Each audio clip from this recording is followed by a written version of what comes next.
كلمة مميز حاجة قليلة عليه.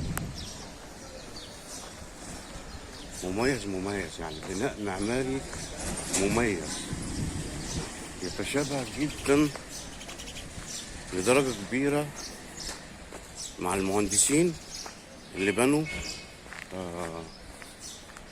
قصر ألكسندر باشا في الصعيد. قصر شديد الجمال، قصة من أجمل قصص مصر. الأميرة فريدة. تسلسل البناء: بهجت باشا، ثم الضمطي باشا، ثم بيعوا إلى عائلة رشيد توكل. الحقيقة من أجمل القصور اللي موجودة في مصر، واللي يبهرك بحاجات كتيرة قوي. عواميد رومانية في شدة الفخامة والجمال، بلكونات مربعة دائرية ومربعة، قصر زي المعبد. بتوع أوروبا كانوا بيبنوا بنفس الطريقة عشان يبين مدى الهيبة والعظمة والناس تبقى خايفة منه. فالقصر ده معمول بمنتهى الإبداع.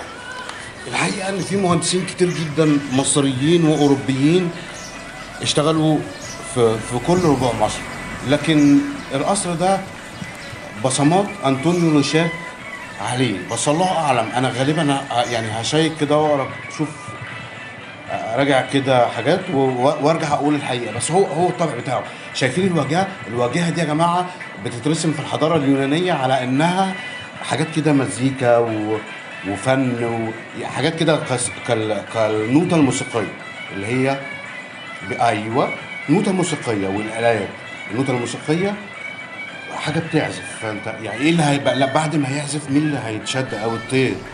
فتلاحظوا ان الطير دائما بيتجمع على القصور في الحته دي.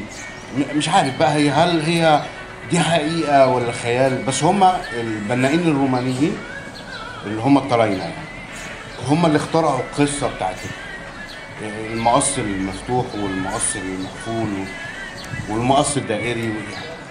قصر في قمه الفخامه، بيبانوا شبابيكه من جوه. الشبابيك كلها كانت ازاز يا جماعه، ازاز مبهر بيدي جميع الالوان بقى، وكل الالوان اللي انت تتخيلها. وغالبا دي كانت صناعه موجوده في القاهره القديمه حقيقي. اللي بنوه بنائين، اللي بنوا المكان الفخم ده بنائين. شده الجمال. البلكونات كمان كانت معموله يا جماعه للضيف ولصاحب البيت. صاحب البيت هتلاقي اللي داخل جوه شويه عشان ما الضيف. والصالات بتاعته جميله قوي وكبيره جدا، من فوق بلكونتين ما شاء الله في شده الفخامه. البلكونه الدائريه اللي في الوش دي واللي تحتها دي بتبقى للضيوف، اللي فوق دي لاهل البيت. يعني في قمه الفخامه والجمال. يعني انا شفت قصور كتير والحقيقه قلت رايي، بس ده يعني لو هديله درجه هيبقى رقم 2 في قصور مصر بعد الكسندر لحد دلوقتي كافراد. يعني قصر الكسندر في الصعيد برضه مساحه، وغير كده في موقع بقى على النيل. بس الحقيقه القصر ده كان المفروض يكون مكانه على النيل، وكان في قصور كتير قوي على النيل بس اتشالت. يعني لله الامر من قبل ومن بعد. يعني مش عارف، تحس ان البلكونه كده فيها مزيكا، بتطلع مزيكا. دي البلكونه دي لاهل البيت، داخله جوه شويه عشان ما تبقاش كاشفه للموت. معمار يعني مش عارف، يخطف الالباب كده، يخليك تبقى حاجه كده تشوفها تبقى سعيد. انا بشوف الحاجات القديمه المميزه قوي دي في تاريخ مصر بتبقى سعيد.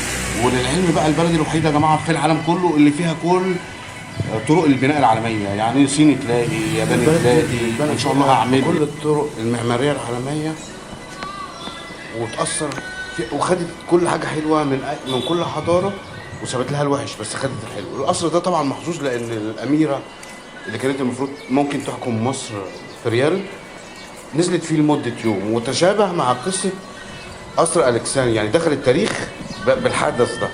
هو قصر جميل بس هو دخل التاريخ بالحدث ده، زي ما قصر الكسندر في اسيوط دخل التاريخ وبقى معلم مميز بزياره الملكه فريده للقصر ده. معمار شديد التميز.